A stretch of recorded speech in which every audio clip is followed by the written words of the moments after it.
Hello, guys. I'm Lila, and I'm only an 18-year-old girl. No, I'm not married, and this is not a story about my mother-in-law or something.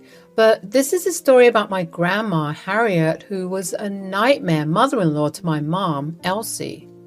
Why am I telling this story? Because she tried to use me to separate my parents.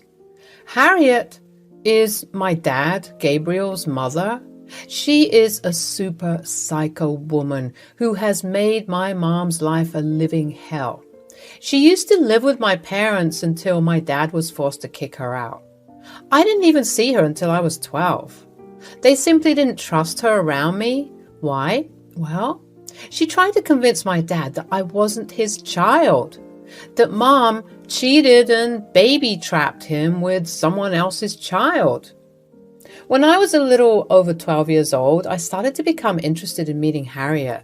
She had gotten in contact with me in some way and was pestering me for regular visits. A lot of my friends had good relationships with their grandparents, and I wanted that as well. Mom's parents were long dead, so there was only Harriet left. I begged my parents to have a relationship with Harriet. I said, "Mom, Dad, please let me have a relationship with Grandma. I want to see if we can have a good relationship. Most of my friends have grandparents. I feel left out." "Lila, it's not that easy, dear. Harriet has already hurt us in more ways than one. You already know why we have limited contact with her. You do realize that she tried to take your dad away from me and you." "I know that, Mom. You guys have already told me everything. Look, I know she has been horrible to you, but she has changed. She has even apologized for the incident." "She has only apologized to you, Lila. Mom should have apologized to Elsie first. She still hates your mom, dear. Even after I give her so much money, she insults Elsie and tells me to leave her. I'm afraid she is trying to manipulate you. I don't think you should have a relationship with her." I begged and pleaded with my parents for days. In the end, my mom felt guilty for coming between me and my grandma. Meanwhile, Harriet was pestering Dad and trying to make him feel guilty for keeping me away. So, my parents were kind of forced to let us keep in contact. After that, I used to frequently hang out with her. She was attentive to me, and I felt like I finally knew about my grandparents' love. I did love her too, but still managed to notice some red flags about her. When my mom went to drop me off at Harriet's house, they had a small conversation. I was already inside the house when they talked, but I could very clearly hear their conversations. Mom said, "Harriet, I understand that we have our differences, but let's not make Lila suffer for that. I know that my daughter wants to stay connected to you, so I have allowed this to happen. Please don't do anything to break our trust." "You must be so pissed, Elsie. You can see that I am starting to win. I already took away your daughter. I will take away Gabriel as well. Once I have them both, you will lose. I know you are still planning to send me away from your lives. But hear this out, Harriet. Gabriel will never leave me for you. And we won't let you get off easy if you try to use my daughter against us. We will see just how loyal your daughter will be to you. Time will tell. Consider this a little warning." Saying this, Harriet just closed the door in my mom's face. I was stunned, but kept my mouth shut.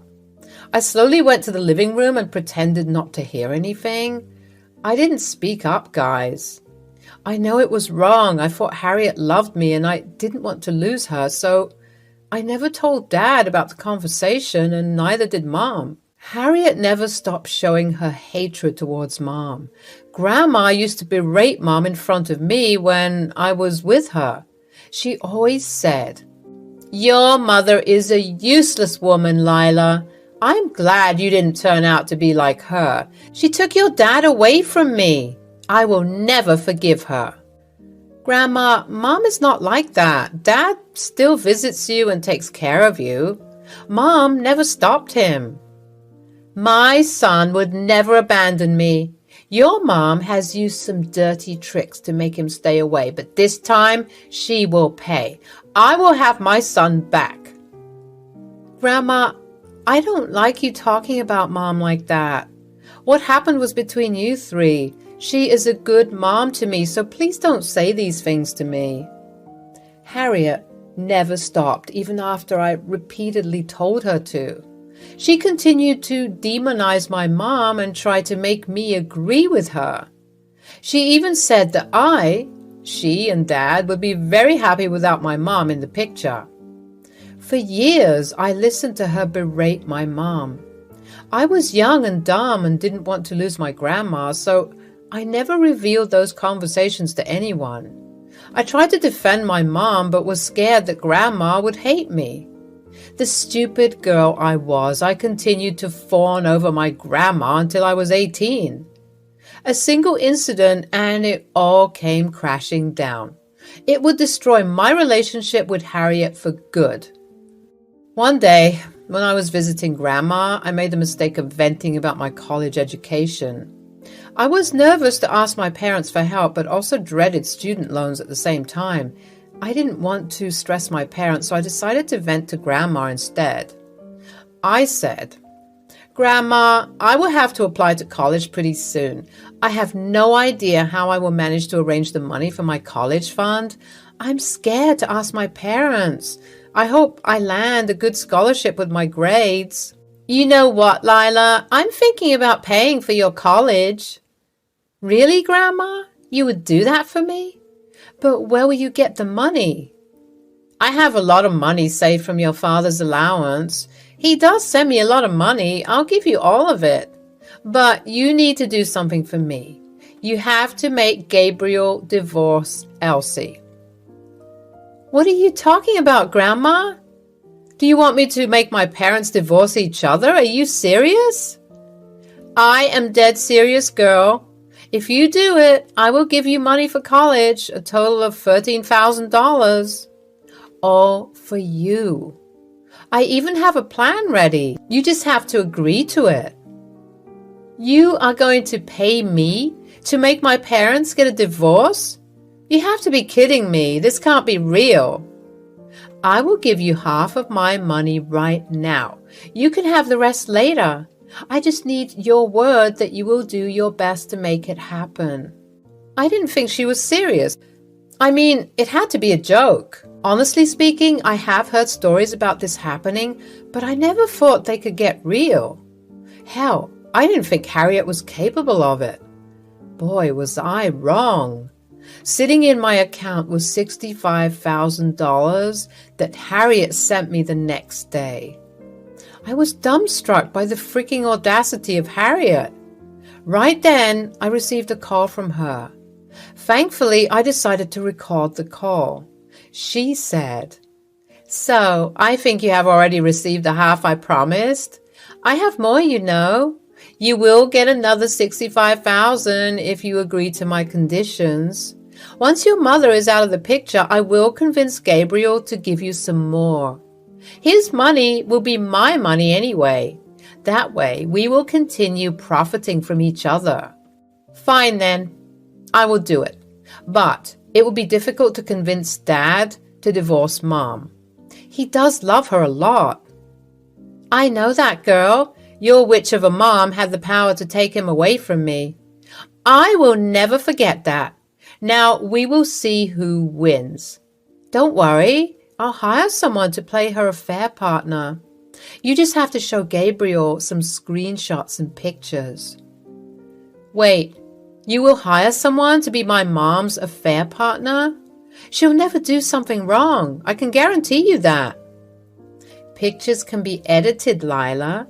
It won't be very difficult. Money can make people do things. If you don't want to join me, I will think of something else. No, that's fine. I'll do it. You're giving me a lot of money anyway. After that, Harriet told me about her grand plan and revealed everything to me. Her poor health, Yeah, she faked a heart attack. She had been setting this up for months. Harriet had everything lined up down to the fine details. She only needed to reveal the affair and convince Dad to divorce Mom. If I hadn't agreed, I would have never found out about her schemes, so I joined hands with her. But Harriet had no idea what was coming. For weeks, I met with the hired guy to arrange all the details. Harriet was adamant that nothing could go wrong. I was clever enough to take pictures and recordings of all interactions. Harriet didn't know because, well, I do know ways to fool her. I collected all the evidence and went straight to my parents. I sat them down and said, "Mom, Dad, there's something I need to tell you guys. It's about Grandma." "What is it, Lila? Is she sick again?" "Tell me now. I'm getting worried." "No, Dad, she's not sick. She never actually has been sick. She's faking everything." "What? How can you accuse your grandma of such things? This is ridiculous."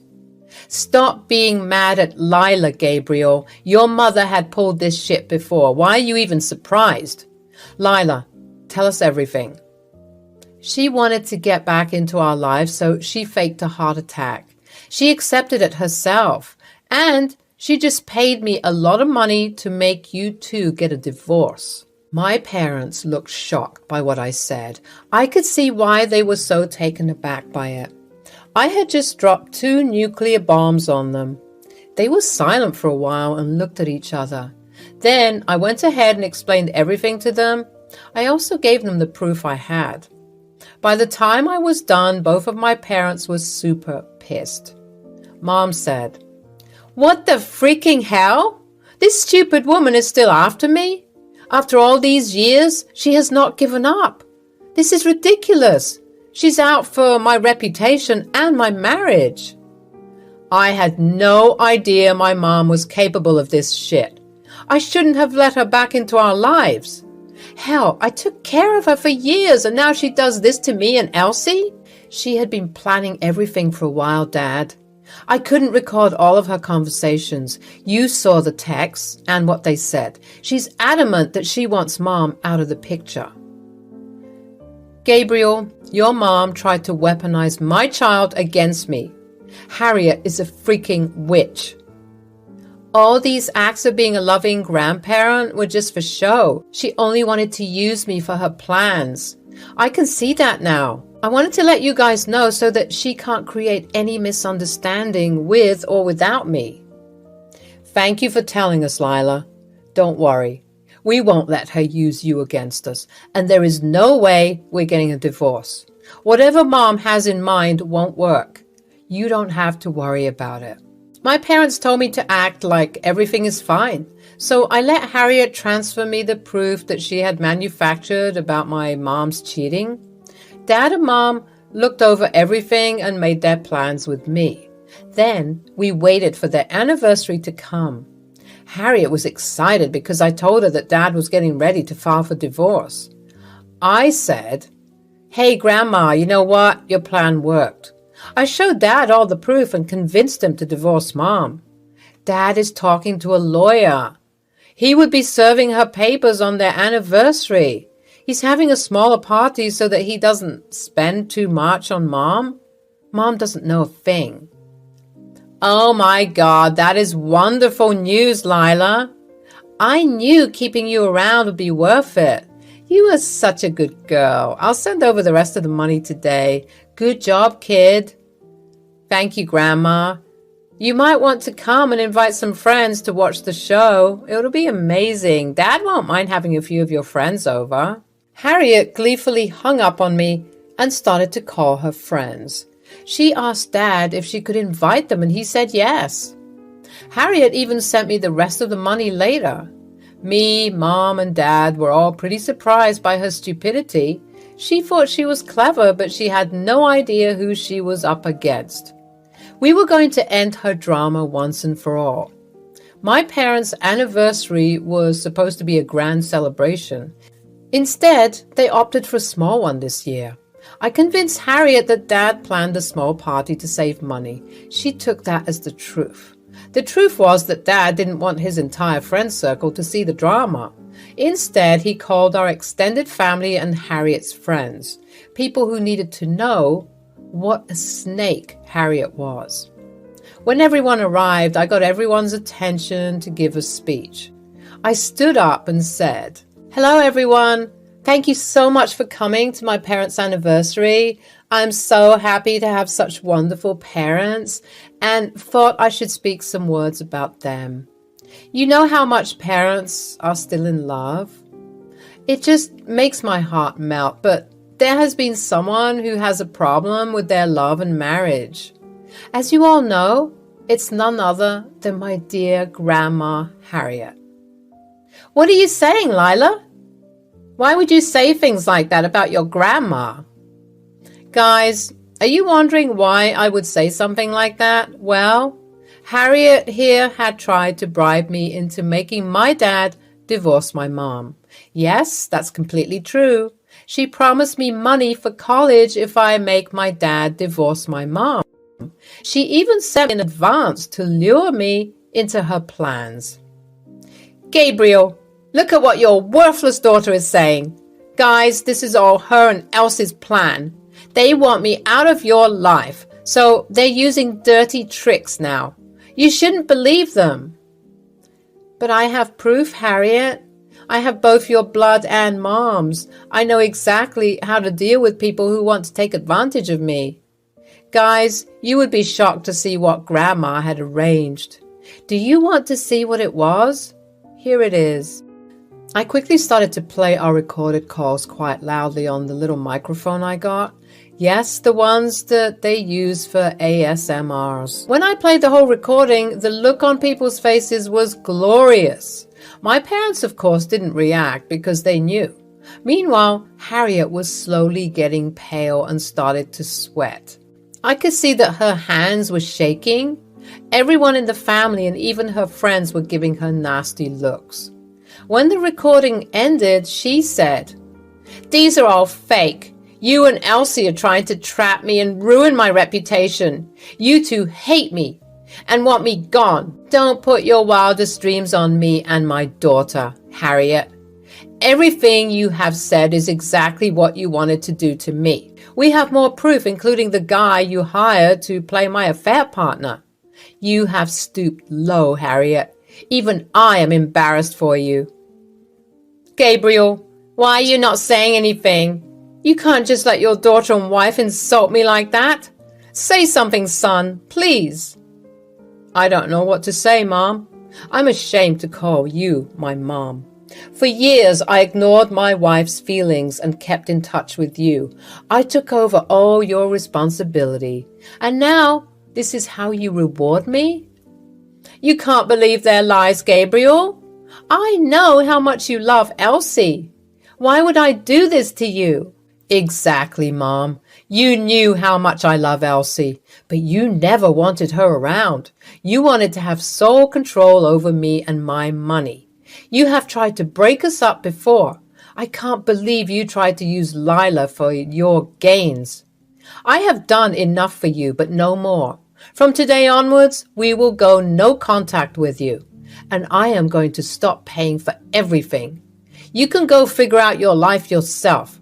I'm going to protect my wife and daughter from your toxic behavior." Harriet heard this and started to bawl in front of everyone. No one reached out to help her or comfort her. They didn't want to be near her. Everyone sympathizes with us while criticizing Harriet. Even people on Harriet's side didn't support her. It was glorious, actually. Harriet sobbed and begged for forgiveness while everyone else just ignored her. After a while, Dad told her to get out of our property before he called the police. That made her leave out of fear. We apologized to our guests for making them witness everything.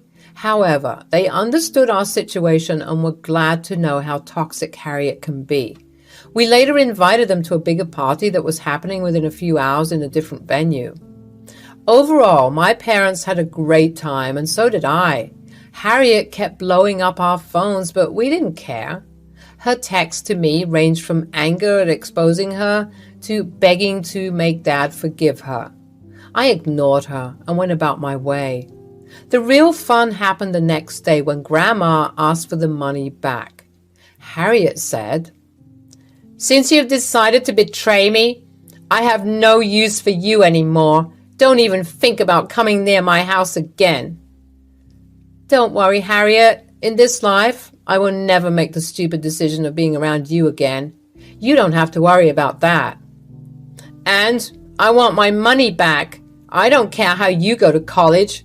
You are no one to me. You need to give me back the money I sent. What money?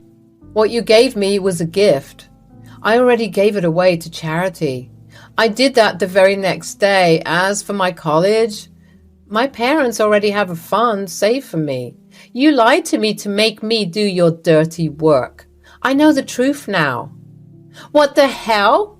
I will sue you for the money. Just wait and watch. Sure, Harriet. I would love to see how you win this case. This will be hilarious. Go ahead and do your best. But remember, Dad won't be supporting you financially anymore. You better check your finances before hiring a lawyer. Harriet started to call me some colorful names before I hung up on her. She kept calling me, but I blocked her number. Harriet tried her best to make Dad speak to her again. She refused to apologize for her behavior and only acted in an entitled way.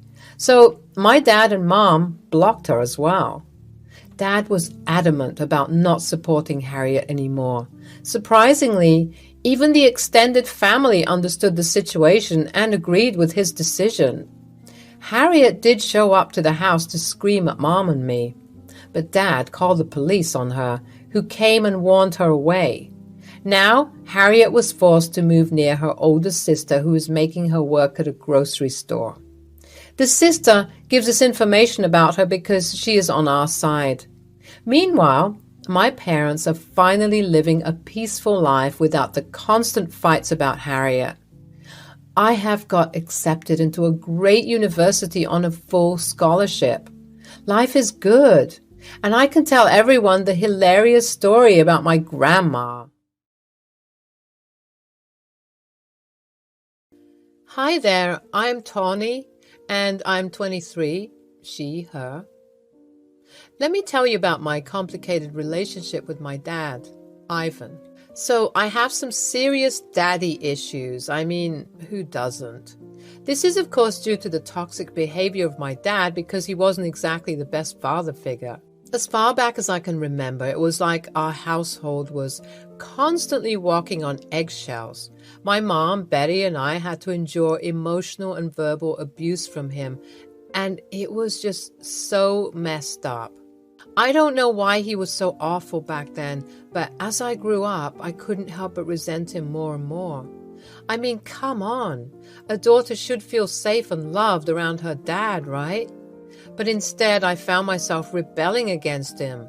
I'd argue with him even when my mom, who is the sweetest person you'll ever meet, couldn't say a word to him. Our arguments would escalate into screaming matches, and it got so bad that our neighbors started calling the police on us several times. Can you imagine how toxic that was? It was like living in a war zone. I just couldn't stand how he treated us and how he made my mom cry all the time. As I got older, I became more vocal about my feelings and called him out on his behavior, but it was like talking to a brick wall. He never listened or tried to change. It was frustrating and heartbreaking at the same time. I remember the first real time I stood up to him. I was only 12. "Dad, I can't take this anymore. The way you treat us is just so wrong." "What are you talking about, Tawny? I provide for this family and this is how you talk to me?" "It's not just about providing for us, Dad.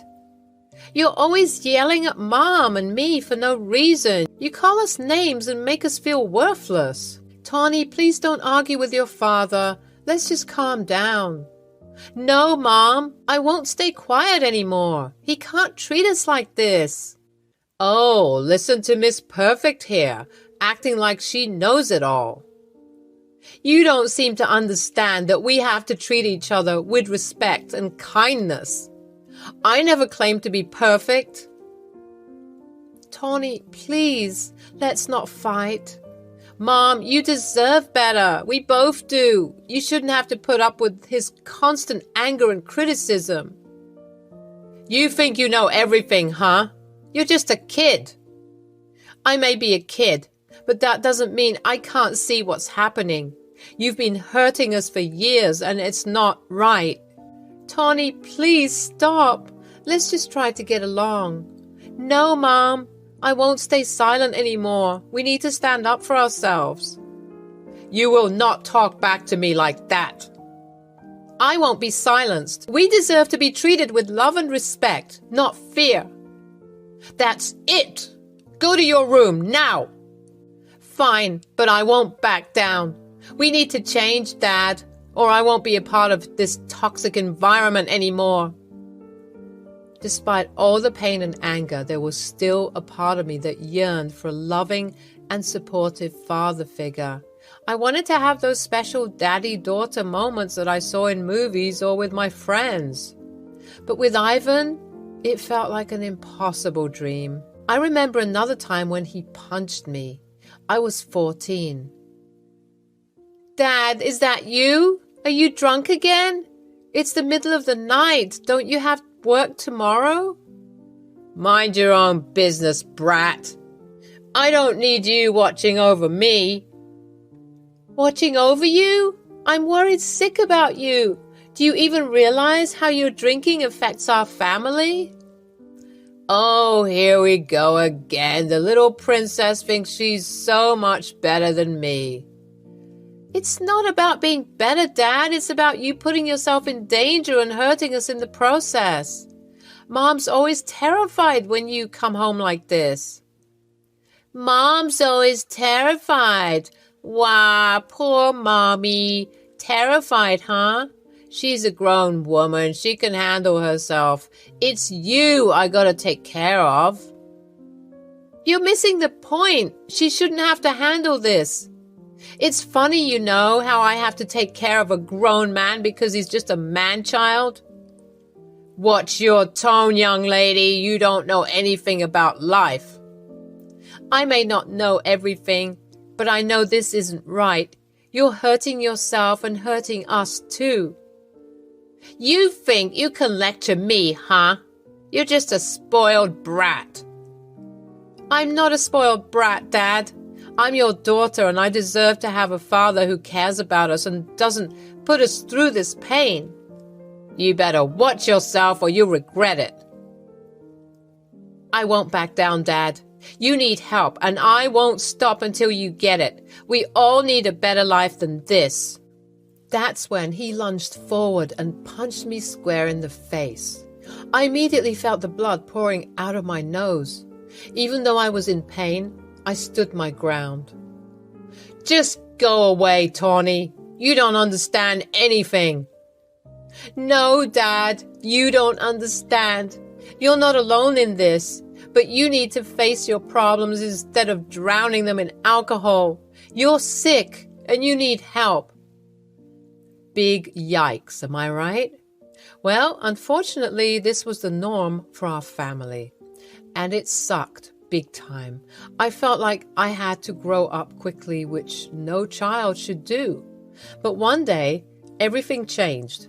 It was a random Sunday afternoon when I was 15 and my mom and I were playing cards on the kitchen table.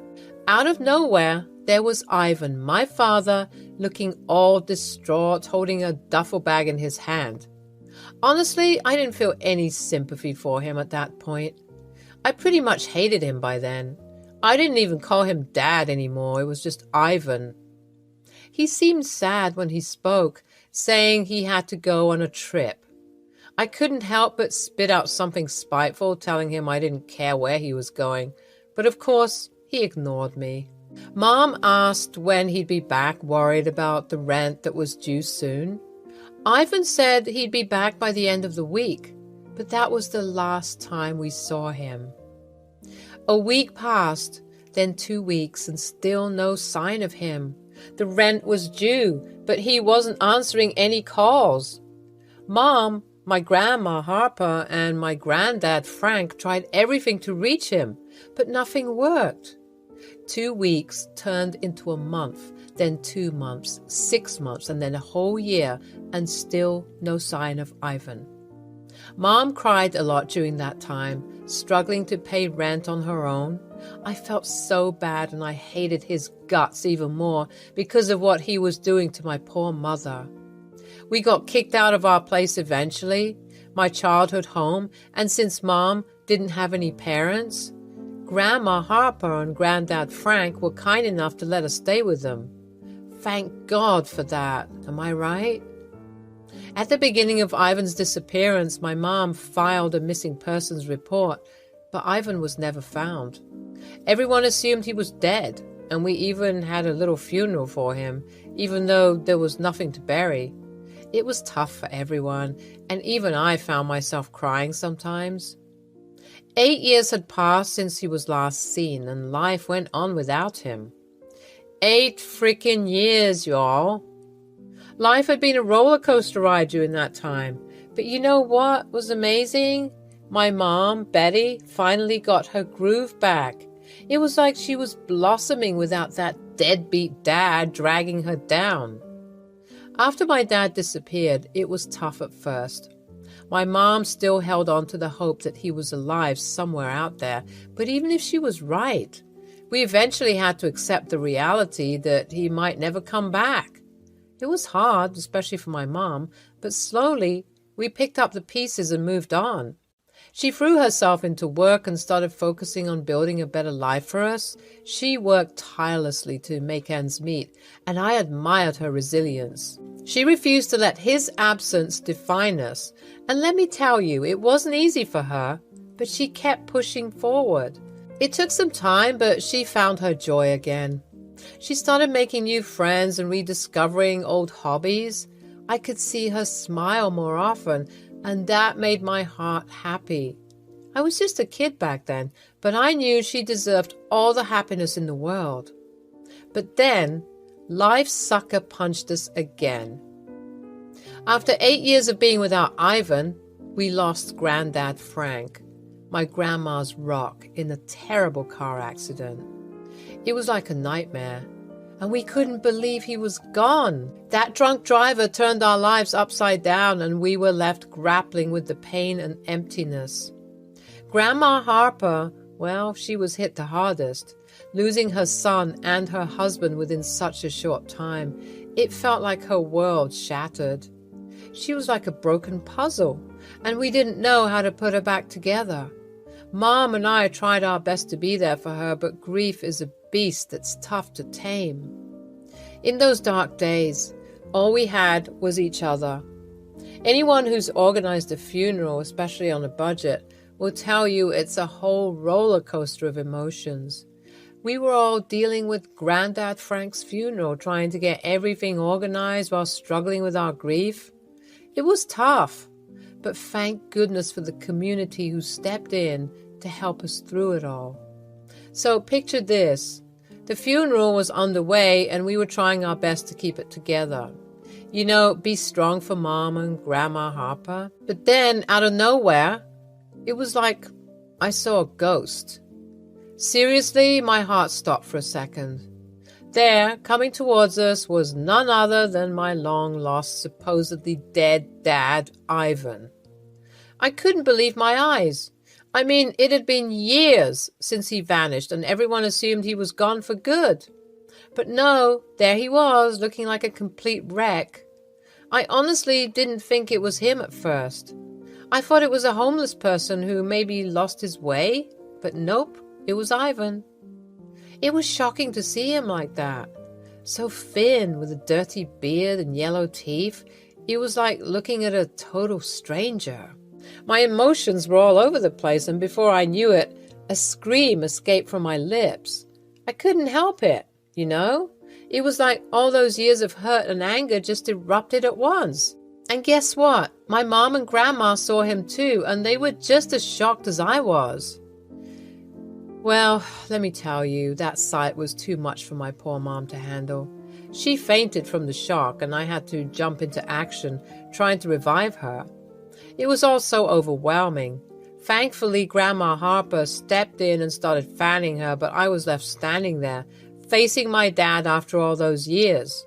It was almost like I went into autopilot, though, having to be tough and stoic, just like all those years ago. I could feel the anger and confusion bubbling inside me, but I knew I had to stay strong for the sake of my family, so I took a deep breath, squared my shoulders, and walked up to him. It was like a mix of relief and anxiety washed over me. Part of me wanted to run away, but I knew I had to face him, confront him about everything. Ugh, it was such a mess. I couldn't believe my eyes, and all those emotions were just bubbling inside me. I took a deep breath, and with a trembling voice, I demanded answers from him. I mean, he disappeared for 8 freaking years, and now he suddenly shows up out of the blue? Like, what the hell happened? But of course, he had to be all mysterious about it. He said it was hard to explain why he was gone for so long. Hard to explain? Seriously? I was so fed up with his games. I pushed him, yelling at him, trying to get some kind of response out of him. But all he did was shrug me off and act all aloof. And you know what he said? He dared to tell me that he didn't owe me any explanation. After everything he put us through, he didn't feel like talking to me because we hated each other. Like, come on, that's not an excuse. I wasn't about to let him talk to Mom and Grandma without spilling some answers first. I told him he couldn't just waltz in and act like everything was okay. But he just brushed me off and said he was there for the funeral, as if that was all he needed to say. Ivan completely disrespected our boundaries and pranced on down to where the funeral was being held, and that's when I saw that my mom was thankfully awake again. She was sitting up on the grass, drinking water and being fanned by Grandma Harper. Things were getting tense, and the crowd of people at the funeral started whispering and looking at us. I was so embarrassed, but I tried to keep them at bay, asking them to give us some space to deal with our family drama. Thankfully, they all dispersed, with a distant cousin of ours directing them to Grandma Harper's place so that they could have some refreshments. Mom, who was always the sweetest and kindest person, looked at Ivan like she wanted to murder him. I had never seen her like that before. The tension was so thick you could cut it with a knife. Mom looked at him, her eyes full of anger and sadness all at once. She said, "It would have been better if you didn't come. Why are you here?" And you know what he said? He had the nerve to claim he heard about Granddad's passing and wanted to pay his respects. Like, seriously, after all this time? That's the best excuse he could come up with? Mom wasn't having any of it, though. She saw right through his BS and called him out on it. "You know that's not true.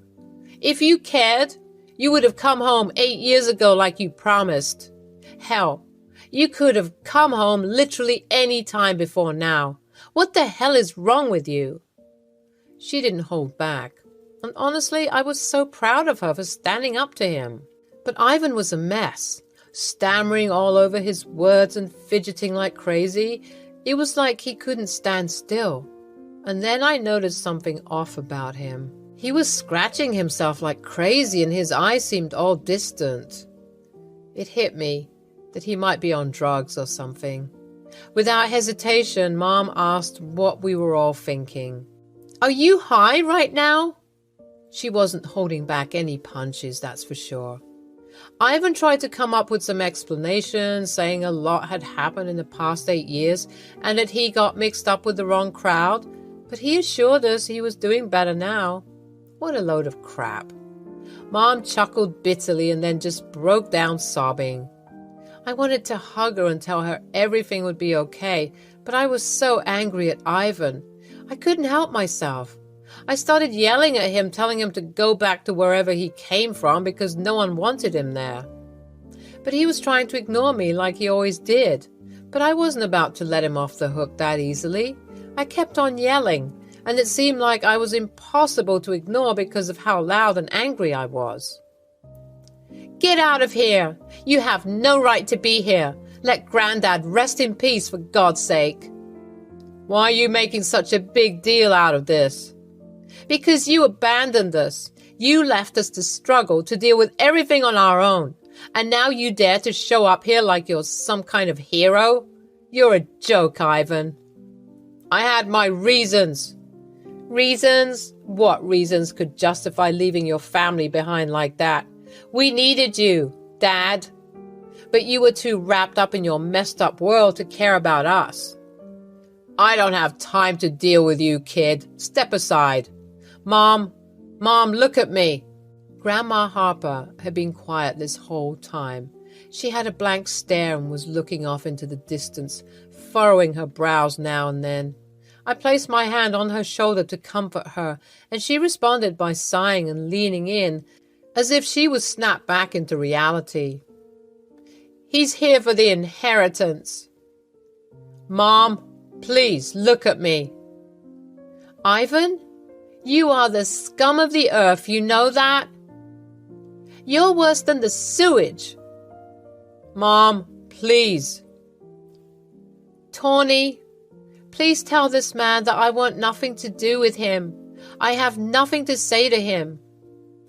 Ooh, burn. Even his mother didn't want to claim him. "I just need to get my inheritance and then leave. Those friends I told you about, well, turns out I owe them some money and—" "That's none of our concern, sir.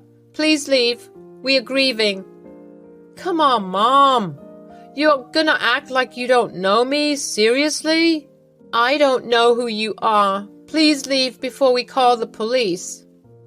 "Mom, it's me, Ivan, your son." "I don't have a son. My son died 8 years ago. I don't know who you are."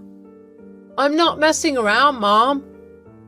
"And we're not messing around either, you bozo. Get away from this place." "I'm not talking to you."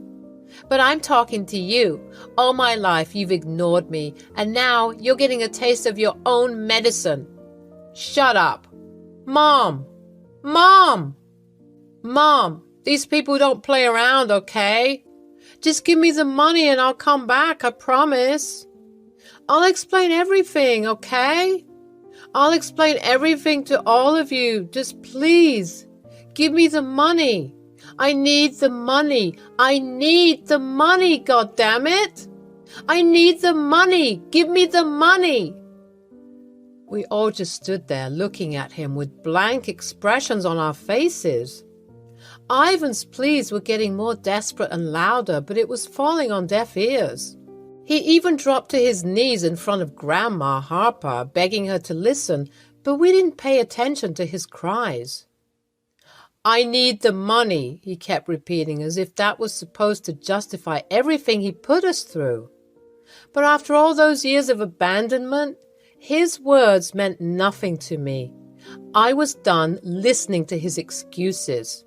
I grabbed a shovel that was nearby and I whacked him in the head with it. He was knocked out cold. "Thank you for that." "No problem." His cries were getting on my nerves. "You want to know the funny thing? Since he got here, he hasn't even taken one look at his father's grave. I don't know what happened to him, but he looks awful. Now the outside is reflecting the inside.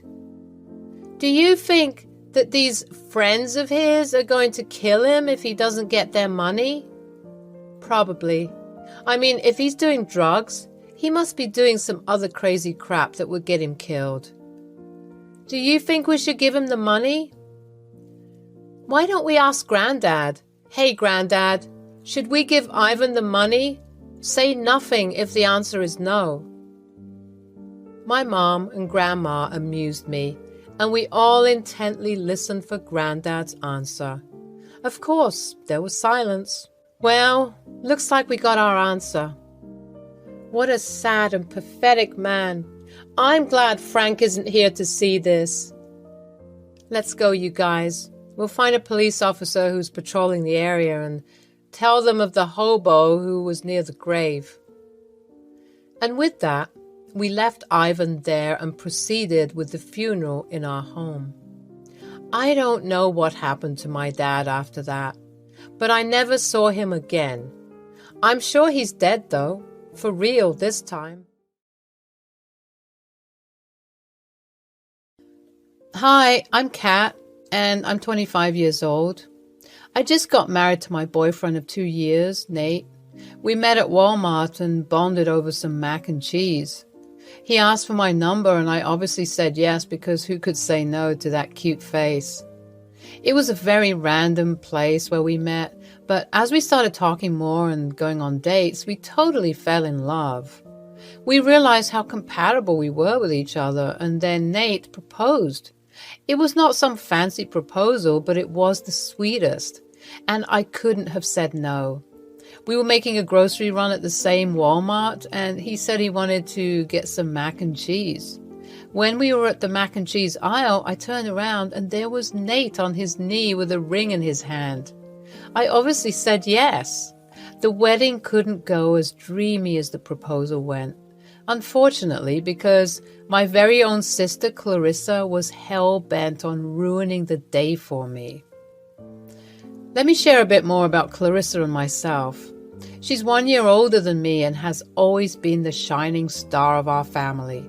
Throughout my upbringing, my mom constantly compared me to her, pushing me to be like my older sister. It felt like a never-ending competition with Clarissa, from stacking blocks in kindergarten to vying for the prom queen title at prom. She consistently set high standards that I couldn't surpass. On the surface, she seemed better in every aspect. Better grades, being a state-level ice skater until middle school, and in high school, becoming the class president and a popular cheerleader. Everyone wanted to be her friend, and she even got accepted into an Ivy League college. Her first job after graduation was far superior to mine. Unfortunately, because my parents always boosted her ego and prioritized her, I found myself living in her shadow. I was just an average girl in school, and one incident that struck me was when I started taking cello lessons in middle school. But, as expected, Clarissa also joined in, and being the perfectionist she is, she outshone me. I eventually quit, and ever since, I have felt like I became invisible. Lost in her achievements. I won't lie, I couldn't help but feel jealous of her success. I hated being her sister, but I never hated her. Clarissa has always been like this, super focused on herself and making everything about her. But to be fair, it's not all her fault. Things have been this way in our family forever. At dinner, it has always been about Clarissa and what she's up to. It's like she's the center of attention all the time. In college, I chose to study literature, pursuing my own interests and passions. Now I work for a small publishing company where my income might not be extravagant, but it's enough to sustain my lifestyle.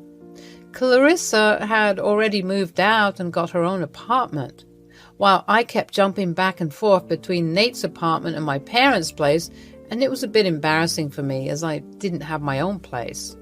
However, I was focused on saving up money so that I could eventually get my own place too. When I first started dating Nate and shared how we met with Clarissa, she started bullying me for it. Oh, only a creep who lives in his mom's basement would hit on girls like that in Walmart. Clarissa, could you not be mean for once? He is a nice guy, and he is into coding, for starters. He treats me well. You will know if you try to get to know him. I decided to make the announcement of Nate's proposal over dinner, so I invited Clarissa for dinner at our house. Hey, Clarissa. Hey, Kat. Come over for dinner at the house today. Mom's making your favorite key lime pie for dessert, and I have a special announcement to make. Don't tell me you're pregnant. Mom and Dad would have to take care of 2 babies then. Come on, don't be such a meanie. Haha, I'm just pulling your leg. I'll be there. When I made the announcement, everyone was happy for me and congratulated me. I told them we were getting married in 2 months, and Mom and Dad couldn't stop talking about how happy I made them with the news. Clarissa also congratulated me, but I could sense some jealousy from her, and I wasn't sure why. Is something wrong, Clarissa? Nothing really. I'm just shocked. Why would Nate marry you? I thought it was just a casual thing. He could have anyone he wanted. He's successful and handsome. Give me a break, Clarissa. It felt like maybe Clarissa didn't take the news so well because for the first time in our lives, she wasn't the center of attention. Everything wasn't about her for once. Perhaps she also didn't like the idea of me getting married before her. After all, Clarissa was still single and had trouble keeping relationships for more than 3 months. She was always the first to do things in our family, and maybe it bothered her that I was having a moment for myself with our parents. Then it was time to begin the wedding preparations, and right from the start, I made a grave mistake. Instead of choosing Clarissa as my maid of honor, I asked my best friend Haley to take on that role. I love my sister very much, but I never felt a strong connection with her.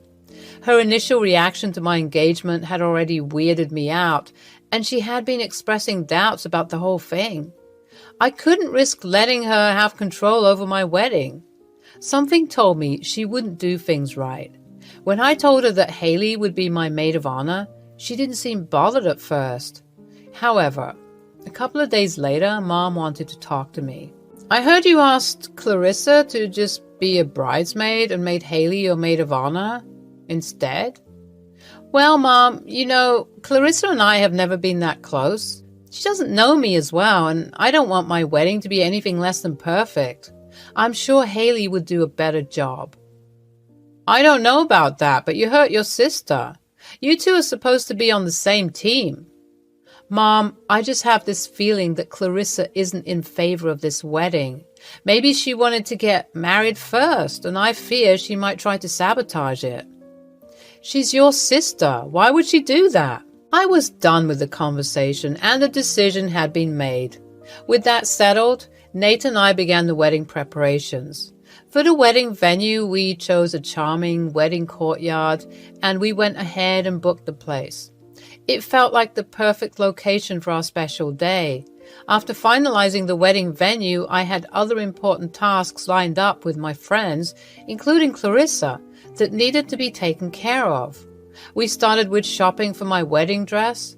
I had created a mood board to find the perfect dress that matched my vision, and after trying out various designers and visiting different stores for a week, I finally found the dress of my dreams.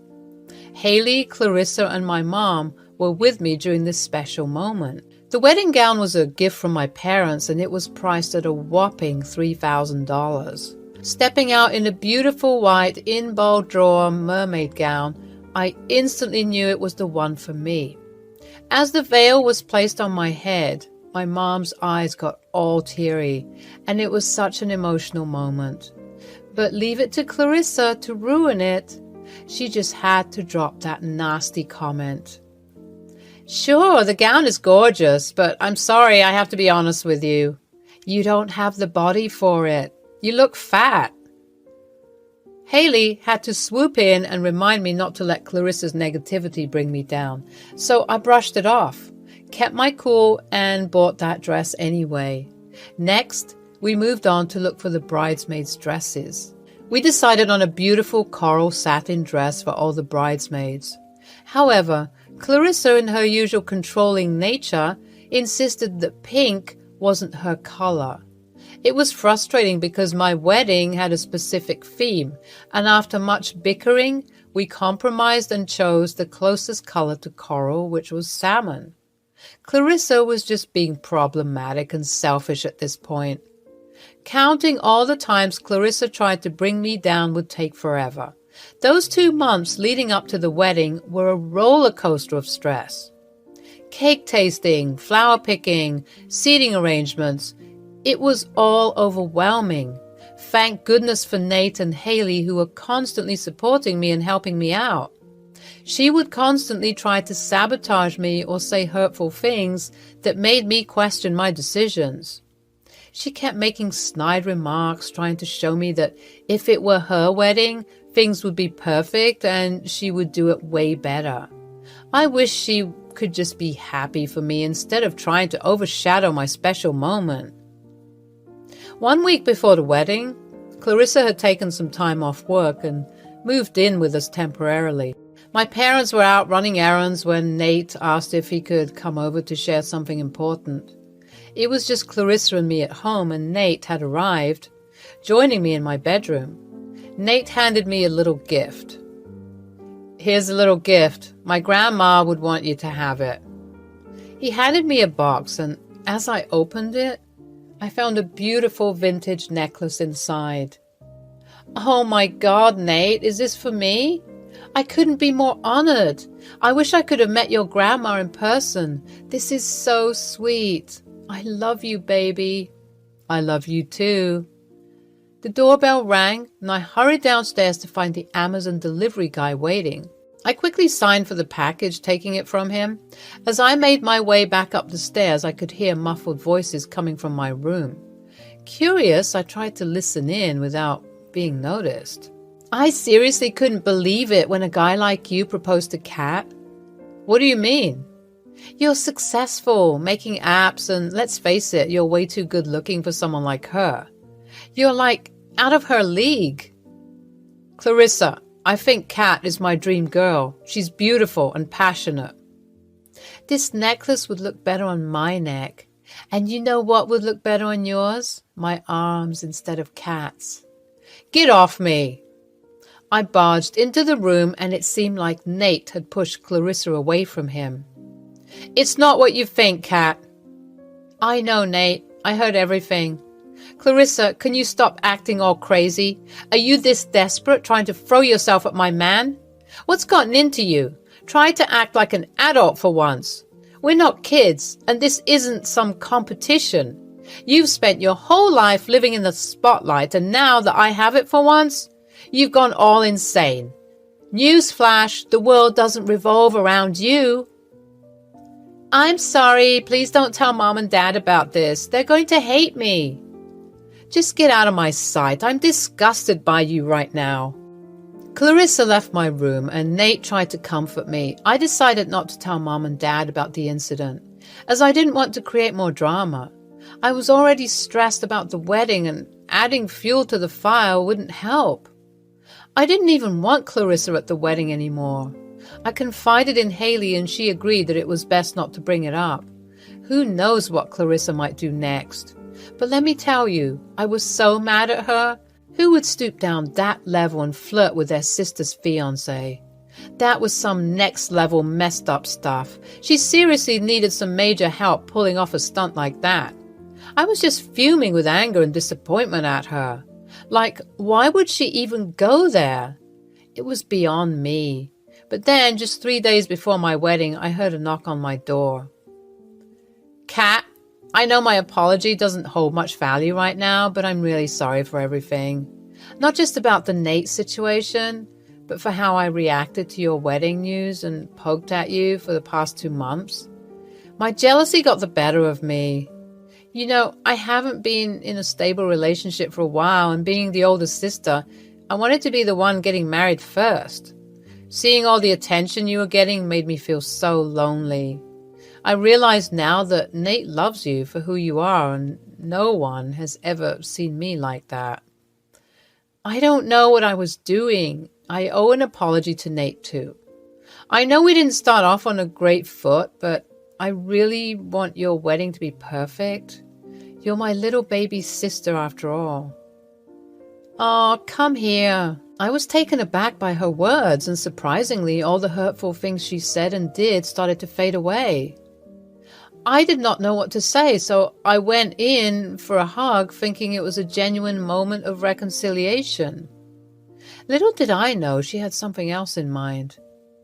We had a little bachelorette party at a cool club, followed by a rehearsal dinner the next night before the big day. I was totally shaken by how Clarissa was on her best behavior. Like, who is the new and improved version of her? It was almost like she was trying to make up for all the drama she had caused earlier. But hey, I wasn't complaining. I was just hoping she'd keep it together for the actual wedding, too. It was the day of the wedding and things were in full swing. Hairdressers, makeup artists were buzzing around. Everyone seemed to be in a panic. My cousins, who were part of my bridesmaid squad, were already at our place. Haley and Alex, my other friend and also bridesmaid, were there too, all dolled up in their pretty salmon dresses. All the attention was on me as I got my hair and makeup done. Clarissa complimented me on how beautiful I looked. When I put on the dress, my mom and grandma couldn't stop crying, and I was just overwhelmed with emotions. We did a quick toast, but to be honest, I still had a major cold feet. Then came the first look with Nate, and we both turned into a puddle of tears. After that, the photo frenzy began, capturing all those moments before the moment. Walking down the aisle, holding my bouquet, I started the walk with my dad, followed by my awesome bridesmaids. The ceremony was beautiful, and finally, Nate and I were officially husband and wife. The evening was a blast with music, food, and endless chatter. Everything seemed to be going perfectly. Nate and I were mingling with the guests. We were on cloud 9, taking care of the guests and eagerly waiting for our wedding cake to be brought in. But then, out of freaking nowhere, I spotted a familiar face in the crowd. Max, my ex-boyfriend from college. What the actual hell was he doing here? I was shaken to my core when I saw Clarissa holding Max's hand as they swaggered over to me. Like, what on earth is happening right now? This was some next-level drama I did not sign up for. Max, what are you doing here? Max was clearly wasted, and all those memories of our college days came rushing back. Ugh, he was into partying, drugs, and just being a total mess. No wonder we broke up. Congratulations, kitty cat. Who invited you? Seriously? He's my +1. Are you kidding me? Why would you do this? Oh my God, Clarissa, you're driving me insane. Who's this dude? Well, Kitty Cat and I share some history together. They sure do. My blood was boiling with fury.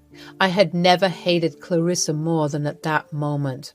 I couldn't believe she would do something so selfish and disrespectful. I felt terrible for Nate. He looked totally weirded out by Max's presence, and who wouldn't be? But just when I thought things couldn't get any worse, disaster struck. The freaking champagne glass was hit with a silver spoon, and that dreaded ting, ting, ting sound filled the air. It was time for the speeches. And of course, Clarissa, not missing the opportunity to steal the spotlight, dropped Max's hand and rushed to the front, snatching the microphone from Haley.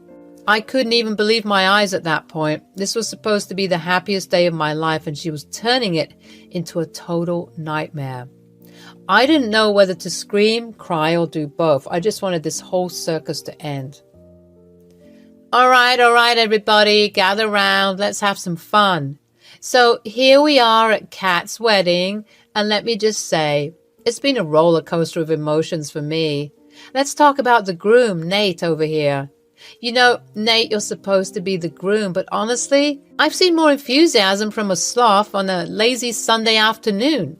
I mean, I get it, one wouldn't be as stoked to marry my sister, but Nate, how hard is it to keep up appearances?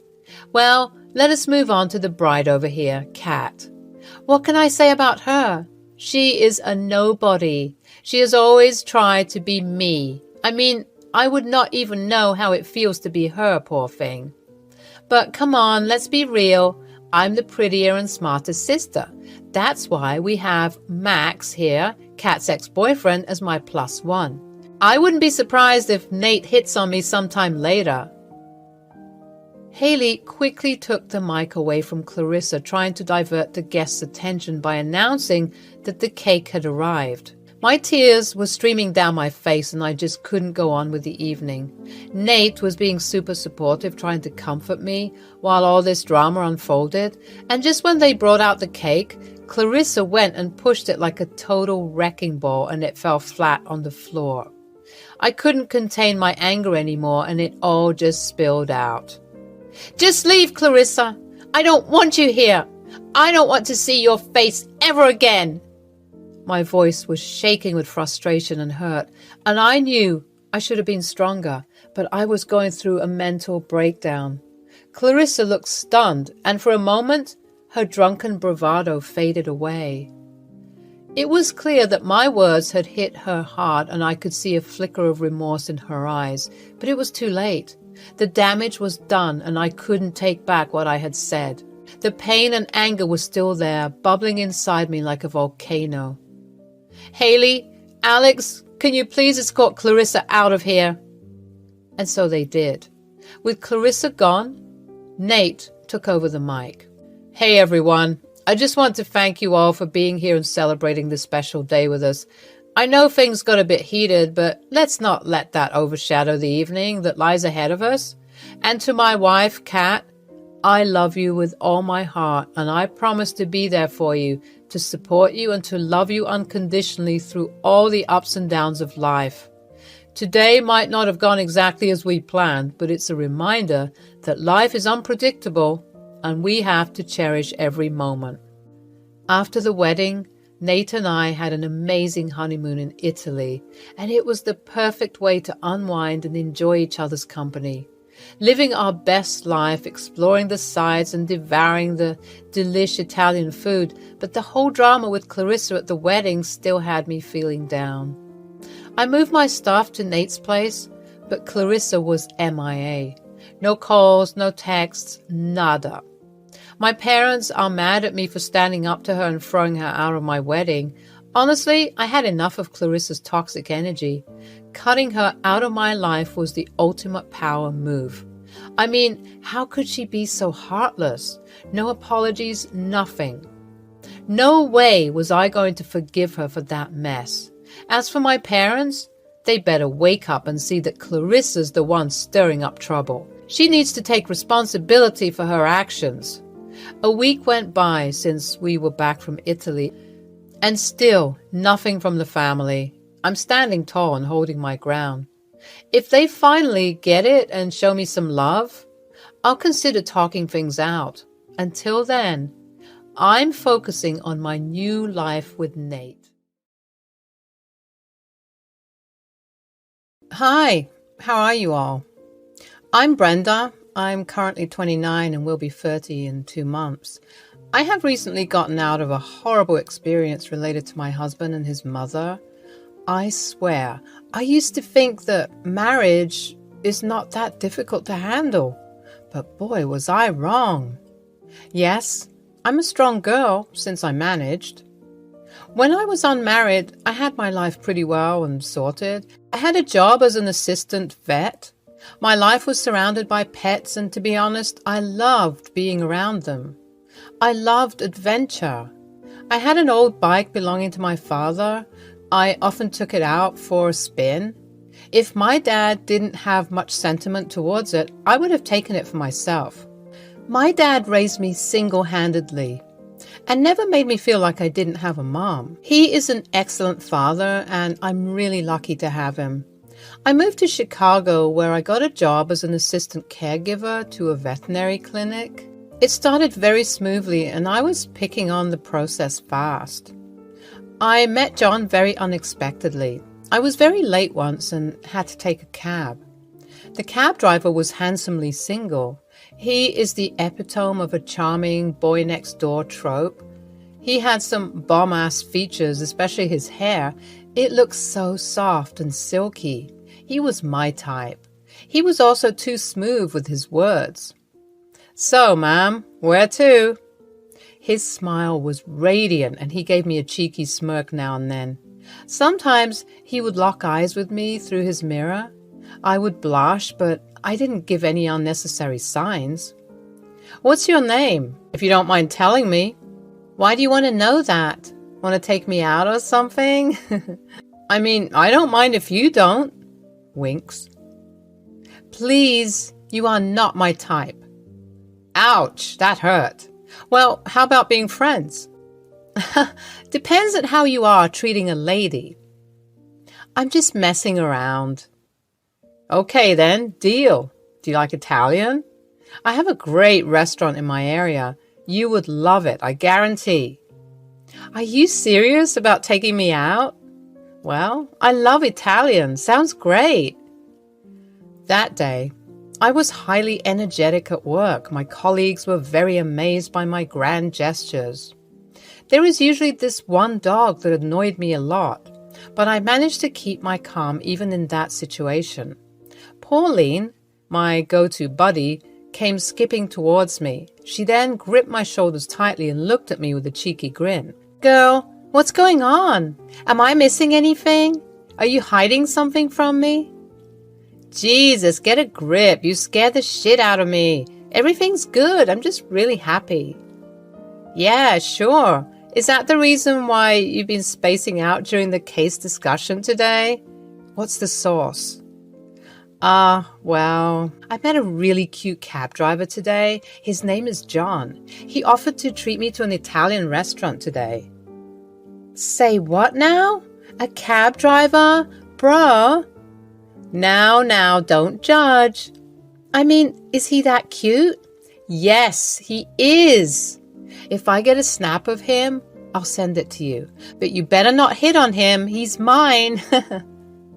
Oh, please. I have eyes on someone else. He's pretty cute too. Winks. That evening, I was picked by John. He was smelling nice and looked so good. I was nervous and fidgety. I mean, it is my first time trying to find the man. He took me to a very beautiful place by a small lake. It was a cozy place and maybe not that posh, but the food was amazing. John's deep brown eyes, framed by thick, expressive eyebrows, are his most captivating feature. They are warm and inviting, radiating kindness and sincerity. When he smiles, his eyes light up, revealing a genuine and infectious joy that draws people towards him. Gosh, it was hard to fall for that smile. We stuffed ourselves with pasta and wine and ice cream. A wonderful evening. He gave me another offer. He said he would make me meet his mother since she would like me a lot. The way things were moving too fast should have been a dead giveaway that this all was a red flag. So, you live with your dad? Not. Dad stays with my uncle in Michigan. He got this house long back for themselves, but then Mom left and he and I started to live. But you know, my dad's not a fan of staying in one place for long. He loves traveling. He owns a beautiful bike. It's old and all, but it's still sturdy to go on. He visits me sometimes, like currently he's here right now. He would leave in a week. Wow, your dad sounds like a rock star, like a total biker badass. Would he even like me? That, again, depends on how you'd approach him. After all, he is the type of father who protects their daughter from a freaking fly, so. And he is wary of men around me. The last time I brought a guy to my place, he scared him off just from the door. That was some scene, I swear. The guy practically pissed his pants off. Well then, how about we bet on it again? I mean, I won this time. You like the place and the food and me? So let's see if your dad likes me too. I put a bet on $20. I am winning the 20. You will not be able to win, I tell you. He is too difficult to impress. Oh, Brenda, you just don't know me yet. I am smooth Mr. Cool. I will impress your dad so hard, he would be bound to get us married. Just watch me. Okay, Mr. Confident. We quaked with laughter. I mean, I thought he was joking, but man, he was dead serious. When I returned home late, my dad was sitting right there looking very concerned. Yes, young lady, where were you? I mean, it is midnight. Oh, Dad, well, I was working overtime. There were a lot of clients and emergencies, so I had to stay back. I wasn't born yesterday, Brenda. Who is the man? Dad? There was no man. Please, you are overthinking. I was just with Pauline. I called Pauline. She said you were outside with a friend. Who was it? Okay, fine. He was just a friend, an old friend. He wanted to go out with me to chill, so I said yes, that's all. And how come I've never heard of this friend before? And why didn't you bother telling or at least calling me once? You know I'm worried about you, Bren. Sorry, Dad, I am. I would keep this in mind. He's a cab driver and he is a very sweet person, so please, you can relax. Why a cab driver? Ugh. All right, fine. Just next time, please inform your father. The next day at work, I jumped at Pauline. She was very startled at first, but then realized why I did that. Girl, why the hell did you tell my dad about John? Bruh, chill. I just said you were out with a friend, and why wouldn't I? What if that twat murdered you and dumped you somewhere? Oh, come on. He was so adorable and such a gentleman. I'll be meeting his mother soon, and mother? Hell no. You're going too fast. The first date doesn't determine anything. He could be a closet perv for all you know. You want to freaking bet on it? You will lose, since you're such an amazing judge of character. Don't even try. We exchanged numbers. He used to call me more than text. He'd say that he loved hearing my voice. He even gave me a proposal to visit his house, telling me that his mother was so eager to meet me. I was kind of scared because I was thinking about Pauline's words, and I felt that maybe I was going too fast. I wanted to take it slow and wanted to see how things worked with him first. I told him to keep seeing each other for the time being before his mom got involved. John was persistent, but gradually understood. We just got to know each other. And as much as I love hanging out with you, I'm still new to this and I want to get to know you properly first. I mean, you are adorable and I like you, but I want to like you more, you see? Okay, I get it. And I'm sorry. I don't know why, but I've never been this excited in my life. It's always fun to have you around. You know what? Me too, and I'm glad to have met you. I'm an outgoing girl, but not many guys catch my eye that often, so all of this is kind of new to me too. Aha! So you're saying that I managed to catch your attention? Are you admitting the fact that I'm different from the other guys you've met? Yes, of course. Jesus, saying it out loud makes it much more embarrassing than keeping it in my head. You are the only guy, I think, with whom I can be like myself. And I too feel the same, Brenda. We started officially dating after 2 months of hanging out. He invited me to a baseball match. His friend was playing as a debutante in the team, and he requested both of us to pay a visit. John was sitting very close to me. He was making it so obvious that he was into me. When I locked eyes with him, he leaned in and planted a soft kiss. That was it. The spark to a forest fire. I was swooning at his charm. He had many friends. He would introduce me to them, and we would drink together and come home late. John would always escort me safely to my place. My dad was always keeping an eye on him every time he dropped me off. The last time he did, my dad stopped and told him to pay a visit for some dinner. Just the three of us. Well, John already made his way to my dad's heart. It is a rare occurrence that my dad invites anyone over to his place. I bet he's eager to win his $20, LOL.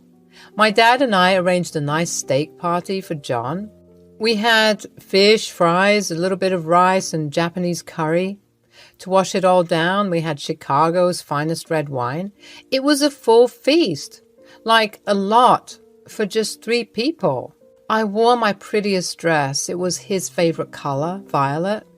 When he arrived, he was wearing a freaking tuxedo. He was looking so handsome, though. The 3 of us made proper acquaintances before we sat down to have our dinner. So, John, how long have you been in Chicago? 3 years, sir. I know the city like the back of my hand. Oh, really now? Impressive. And you are a cab driver? Yes, sir. Babe, talk about the time when you hitchhiked a creepy man. The one which was late at night. My dad loves these kinds of stories. Babe? No, Brenda, not yet. Not now. Dad, we're dating, I told you. Yes, I know, but I believe in family decorum. This is not yet welcome in my house. Brenda, your father's right. His house, his rules. You can always call me babe and darling, but not here, okay? That is a good man right there. Now, John, tell me about the story of the creepy man Brenda was talking about. After dinner, when John was about to leave. Well, babe, I guess I owe you $20, right? Oh, nah, I don't need it. I'm just glad I could prove that I'm a very suave gentleman. Look at you, so full of yourself. Bet you feel more cocky than ever. I love you, you know? I love you too. It has been a few months since John requested me to finally meet his mother. Now, I thought this was the proper time to do so. I remember how I stood nervously outside the door preparing myself to meet John's mother for the first time. A wave of anticipation washed over me. John had spoken so highly of his mother, Jackie, and I wanted nothing more than to make a good impression in front of her. I took a deep breath and knocked on the door, my heart pounding with every passing second. The door swung open, revealing a woman with a warm smile and kind eyes. She welcomed me inside with open arms, and I couldn't help but feel a glimmer of relief. It seemed like everything was going well, and I hoped this meeting would be the beginning of a beautiful relationship between us. Throughout the evening, Jackie showed genuine interest in getting to know me. She asked about my family, my hobbies, and my aspirations. I eagerly shared my stories, hoping to connect with her on a deeper level. As the night progressed, I started to feel more comfortable in her presence, cherishing the chance to bond with John's mother. But amidst the pleasant conversation and laughter, I couldn't shake off the feeling that something was off. Jackie's smile, though warm, seemed forced at times, and her gaze occasionally flickered with an unidentifiable emotion. I couldn't help but wonder what lay behind those eyes. As dinner came to an end, Jackie excused herself from the table, leaving John and me alone for a moment. I turned to John, my eyes filled with curiosity and concern. Do you think your mother likes me? There's something off about everything, and I can't quite put my finger on it. He excused himself too. After 20 minutes of sitting in absolute silence, they both came in with a plate of desserts. You know, Brenda, it has been a long time since I met someone as wonderful as you. My son is extremely lucky to have found you. He always had an eye for the good stuff. I mean, I won't deny it. He does find his way into people's hearts. He gets me too. You have raised your son well. So, have you guys thought of marriage yet? Did my boy pop the question? I choked so hard on my cupcake. It took me a while to get it out of my windpipe. John glared at his mother. I don't know whether that was out of anger or embarrassment. What? What? Did I say something wrong? I thought he already did it. Baby, were you going to propose to me? Thanks, Mom. It was true that John wanted to propose, and when we went to our next date, he popped the question. I said yes, because I was charmed by this man. The wedding was simple and calm. The reception took place in a small hotel because we didn't want John to waste too much money on these things. I was glad enough to get him as my husband. Jackie was present throughout, but she was silent. That stone-cold expression returned on her face. Her mind was probably bubbling with thoughts that I would never know. She seemed very half-hearted. I mean, I would have empathized with her if she was feeling sad that her son has grown up and was getting married. But I couldn't even empathize with her after the stunt she pulled off. John moved in with me to my house. My dad already headed back to my uncle's. He said he would visit soon. John and I more or less settled down well. We made some changes together. John turned our bedroom into his dream room. I don't mind much because I'm not picky about decor. I got to arrange the living room and a bit of the kitchen. Pauline visited us shortly after getting married. She was extremely ill, so she couldn't come before. It was nice to have her and John get to know each other. Everything felt perfect until things started missing from my house. What do you mean, missing? First it started with my accessories, then my favorite jacket. That was a costly one too. Small things are disappearing now and then.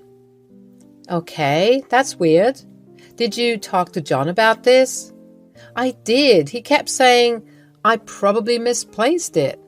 I mean, help me look for it, but he wasn't too keen. Should I come over and help you out? I am your good luck charm after all. It's all right. I'll deal with it just fine. I probably did misplace it. After all, I cleaned the whole freaking closet. This still didn't give me much assurance as things kept disappearing into thin air. I would often think about it at my workplace. This went on for a year, especially when John and I went on our honeymoon. I returned to a trashed house, like someone entered and they made a huge mess. There were beer bottles, unwashed dishes, and smelly clothes. I thought it was my dad since he is the only one with spare keys, but when I called him, he said that he was still at my uncle's. I didn't fill in any details because I didn't want him to get worried. I thought maybe John and I could somehow solve this issue. One day, I finished work early. At the door, when I was taking out my keys, I was somewhat feeling uneasy, like a feeling of danger washed over me. I put the keys in, but the door was not fully locked. I went inside, tiptoed, not making a single sound. It was another house intrusion. I could hear sounds from the bedroom. I took hold of an umbrella that was kept at the corner and slowly made my way to the sound. I peeked through the corner, and to my astonishment, it was Jackie. She was trashing my entire closet, even wearing my favorite jacket. The moment a yelp of protest came out of my mouth, she turned towards me. "There you are, the woman who bewitched my son. Do you think you can get away with this?" "What on earth? How the hell did you get in here?" She suddenly lunged at me while yelling. "This is my son's house, not yours, you filthy vermin. These are all mine, my things. You don't even deserve this life. The first time I saw those eyes, I saw nothing but filth." She grabbed my hair tightly. I was so scared and hurt.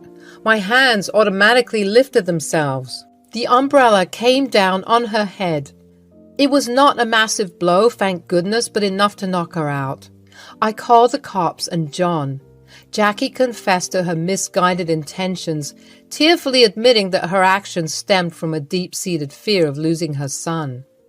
She apologized profusely, recognizing the pain she had caused in our relationship and the violation of our privacy. Her love for John had driven her to desperate measures, but she now understood the gravity of her actions. She was okay and handcuffed. I showed her and the cops my property papers as proof that I was not the crazy one there. The cops found Jackie guilty of intrusion and theft. They also gave me a warning to use weapons carefully on people. John sighed, his face filled with a mix of regret and sadness. "Brenda, it's complicated. Jackie has always been overprotective and she couldn't let go of me when we got married. She had this misguided belief that she needed to protect me at all costs, even if it meant crossing boundaries. And you? Are you a child, John? Don't you have any sense of right and wrong?" "I'm sorry, Brenda. I didn't think this would go that far. The fact that your mother was so sweet and sugar is sickening. Her real intentions were hidden by that pretty smile of hers. Ugh, I can't take this anymore. While forgiveness wasn't immediate, I recognized that Jackie's remorse and John's stupidity were genuine. We understood that her love for her son had clouded her judgment, and we hoped that with time and healing, we could rebuild the trust that had been shattered. In the following months, we took steps to ensure our home's security and protect our privacy. We changed the locks, implemented a security system, and established clear boundaries with Jackie. I was very much troubled and heartbroken by John's betrayal. I needed some space. I told him that we need to split for a while and that I need to think again with a clear head. John was understanding enough to lend me that. I gave him no access to my place, at least for the time being. My dad came and temporarily moved in till things were less tense. Jackie was in jail for a while. She would be released soon. She too was not allowed to access my life. Well, currently, I'm still healing. Things will get better eventually. John has to prove more than he should if he wants to get back in my life. My name's Amanda. I'm 28 years old. My family owns a confectionery business in Seattle, and I've been helping them out ever since I was in my early teens. My parents left the business to me and my sister to run since they were getting old and wanted to retire. It was a fun business to work in, plus my family accommodated me in a nice place to live right above the shop. I was growing up and I wanted to be independent. Every morning at 8 a.m., our shop opens and we welcome customers with a warm aroma of freshly brewed coffee and soft, creamy delectables. Chloe, my sister, was the type of person who would not help in any contribution, but be present whenever an event took place, like she would show up as if she owned the thing or something.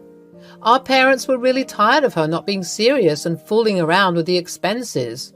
Even if they wanted a break, they had to come twice a week to see if everything was done smoothly. She was such a spoil sport. I disliked her.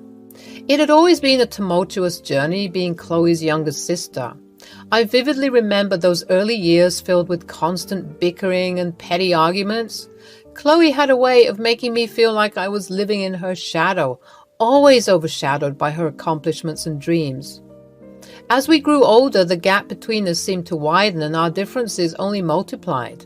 Despite our constant clashes, I yearned for a strong bond with my sister. I desperately wanted her to see me as more than just her little sister, someone she could confide in and trust. However, every time I thought we were making progress, something would come along to remind me of the deep-rooted strain between us. Chloe, please don't mess with my toys. Mom said I need to keep them safe.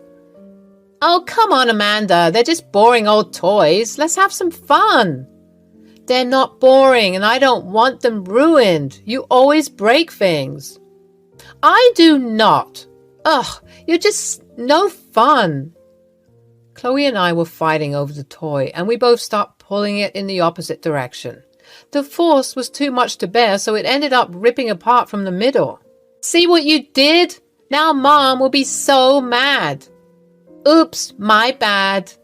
But who cares? Gee, sis, you're such a goody two-shoes. Why would you always have to be so mean all the time, Chloe? I'm not mean. I'm just having fun. You should try it sometimes. There's a difference between having fun and being destructive. Chloe, I wish you'd understand that. You're always so perfect, little Miss Perfect. It's annoying. I'm not. I just don't want to get into trouble all the time. Oh, you're such a scared cat. You should think about others too, not just yourself. What if you broke something that I loved? Whatever. I'll find someone else to play with. Chloe storms off, leaving me feeling hurt and upset. This was always the case between me and her. She just couldn't stand me. It became worse as we grew up.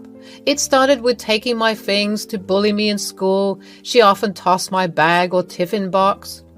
Her attitude only grew worse. My constant attempt of establishing something decent kept failing.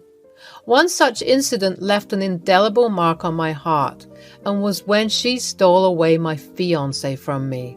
Our relationship was blossoming into something beautiful, but as soon as Chloe heard about Jacob, her demeanor changed. I could sense her jealousy, as she couldn't bear the thought of me finding happiness in someone else's arms. It wasn't long before Chloe started putting seeds of doubt in Jacob's mind about our relationship. She would whisper poison into his ear, painting me as someone unworthy of his love and affection. The more she tried to create rifts between us, the more I felt torn between my love for Jacob and my desire to salvage any semblance of sisterly connection with Chloe. Why would you ever do something like that? What have I ever done to you to deserve this? You always did this. Why? Just why? Oh, little sis, about to cry again. Jacob was dating a sore loser until now. I'll always be the showstopper in your life, Amanda. You can't ever have the good things in life. Besides, have you seen yourself in the mirror? That was my relationship. You had no right to take it away from me. I have given you all the things you desired, all my toys, my friends, my room, my freaking car. You took them all, and you are still not content. You want my fiancé too? Oh, will you stop yapping? Your voice is hella annoying, man. Look, Missy, I did you a favor. That guy was never meant to be with you anyway. I mean, if he cheats on you that fast, might as well call it quits. I remember how it all started through a freaking dating app. I had my 26th birthday and my friends were encouraging me to start an account and search for potential mates. At first, I was laughing about it, telling them that dating apps are absolute trash and only creeps would want to be your soulmates. But every time I finished my shift at work and come home feeling a bit lonely and tired, I couldn't help but think about the possibility that maybe it might be a great idea to check out at least once. One evening, as I sat in my cozy apartment, I decided to give the world of dating apps a try, hoping to find someone to explore this city with. Little did I know that my life was about to change from the most beautiful to the worst way ever. At first, I was getting used to the interface, but then slowly and surely, I was all up and going. I scrolled through the apps, swiping left and right, but none of the profiles really caught my attention until I stumbled upon Jacob's.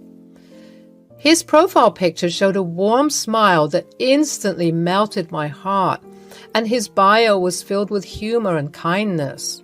Without hesitation, I swiped right, hoping he'd do the same. A few days passed, and just when I was beginning to lose hope, I received a notification that made my heart skip a beat. It was a match. Jacob had swiped right, too. Hey there, Amanda. How's it going? Kinda new to this app, so please bear with me. Oh, really? Me too. I just downloaded a few days back. It's so strange how people get matched here. I'm just glad it's you. I really liked your bio and was keen to get to know you. To be honest, I had half expectations that we would match. Oh, come on. Don't underestimate yourself so much. Your profile was very striking too, especially where you added only cat people. I unfortunately have a dog. I hope it won't come in the way. We engaged in a back and forth conversation, sharing bits and pieces of our lives, hobbies, and interests. Wow, your family runs a bakery. That is so freaking cool. I bet the menu is tasty as hell. You're always welcome to try. As the conversation progresses, we discovered shared interests and a sense of humor. I don't know why when people find out I'm an engineer, they would ask me, how many bridges have I built? Like it has happened so many times, it does not feel like a joke anymore. Really? I didn't know that was a thing. Engineering is such a respectful job. You must be really busy. True. It's a pretty decent job with pretty decent pay, but not as exciting as yours, though. I would love to wake up every day to freshly baked pastries. Oh my God. As we continued to chat, Jacob suggested that we meet in person. I felt nervous but excited at the same time. He told me he would love to visit our bakery. He also added if I could manage to save him some glazed donuts since he loves them a lot. I remember him walking into our shop, searching for my face at the counter, and when our eyes finally met, it felt like time had stopped.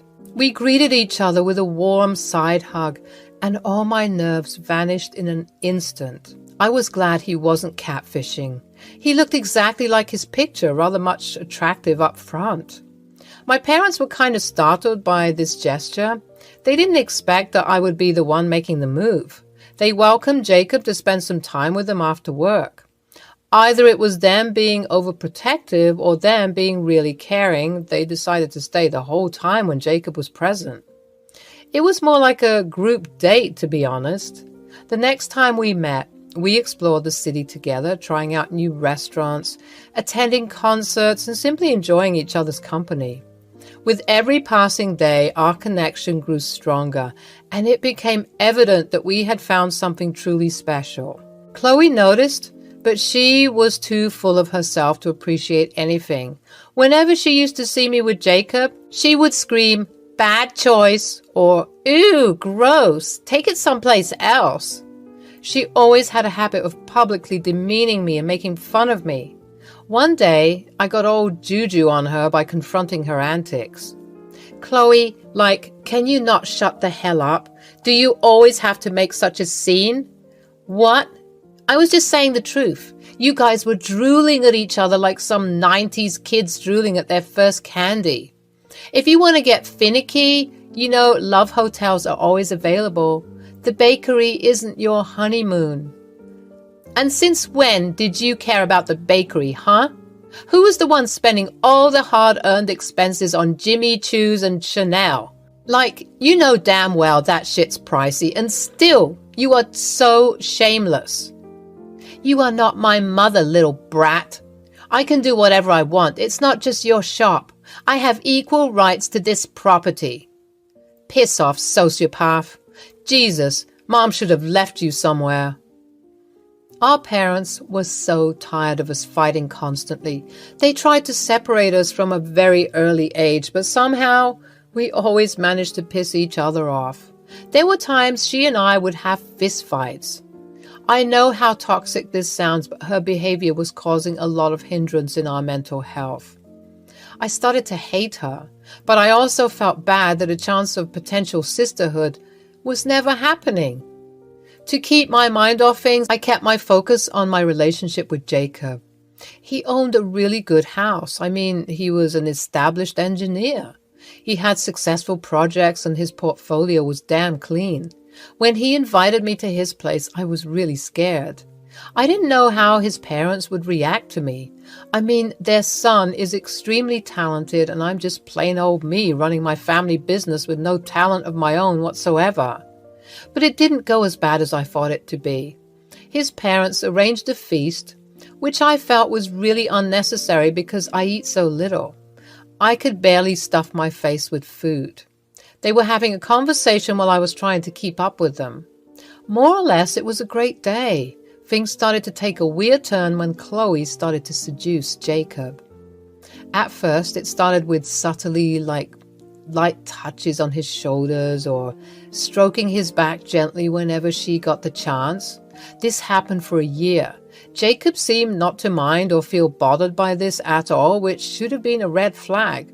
But I thought he was just being oblivious. He freaking proposed to me.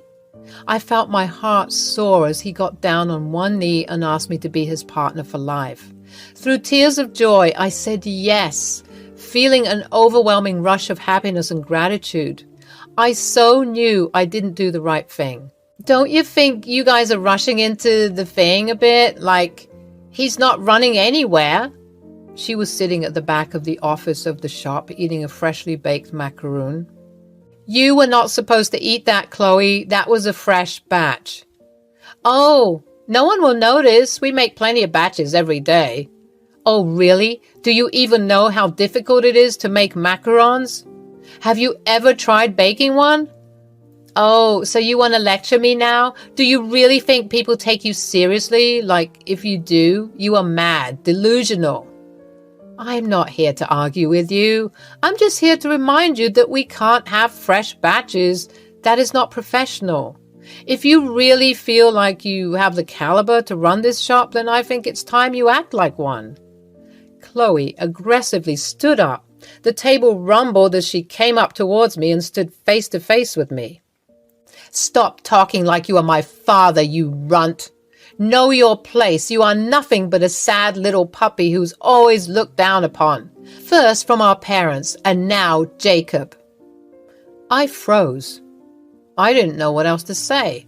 I just silently went away from the scene. I cried a lot in the bathroom that day. It didn't stop there. Things were going in a certain way, but the arrogance of Chloe increased, and now she became even more desperate. She wanted to tag along everywhere we went. She would call Jacob her best brother-in-law, but then proceed to be extremely handsy with him. I was feeling uncomfortable. I tried my best to have a conversation with Jacob, but she would always interrupt. I wouldn't lie, but Chloe was way more attractive than I was.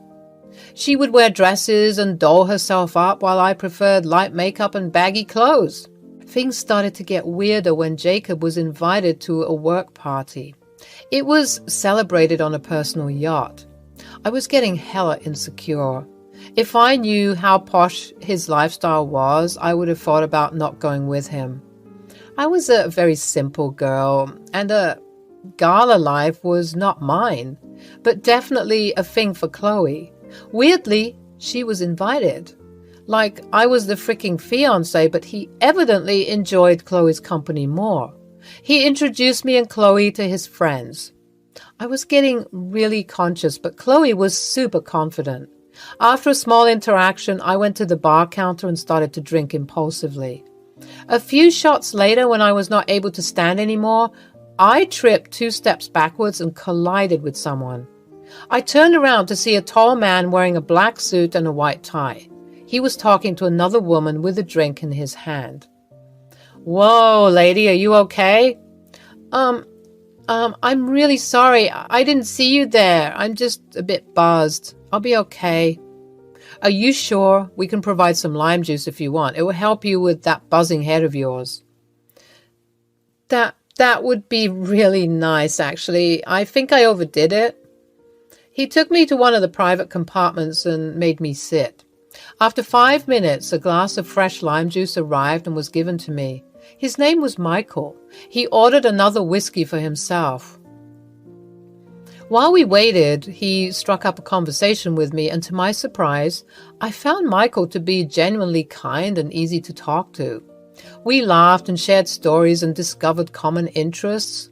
As the night progressed, we continued to enjoy each other's company, and he made sure I felt included and cared for. It was as if we had known each other for ages, and the connection we had was unexpected but undeniable. As the party came to a close, Jacob called me on the phone asking where I was, so I quickly excused myself from Michael and left. He requested me to stay in touch with him, so I gave him my number. He smiled. He really liked my company and wanted to continue the conversation further. Where the hell were you? I was looking for you everywhere. At the restroom? Sorry, I was really drunk and I wanted to throw up. Why can't you take some responsibility? You know this is my office party.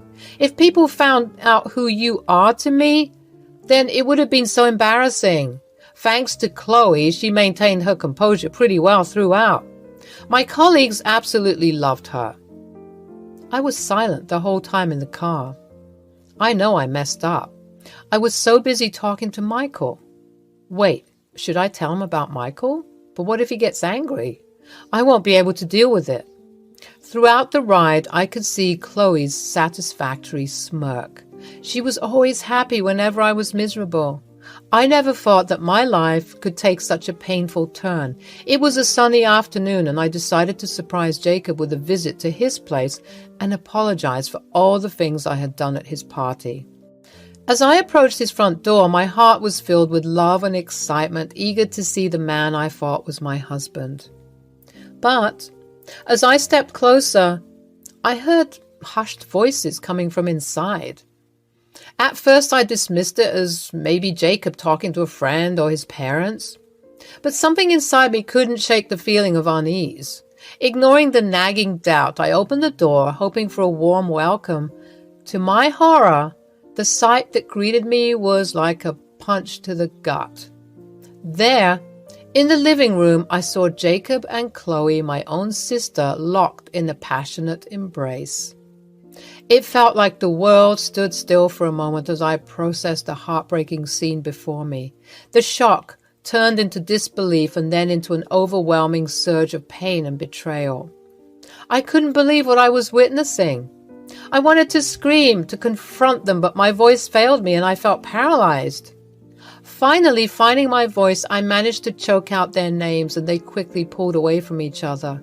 Chloe looked angry and Jacob attempted to explain, but the words fell on deaf ears.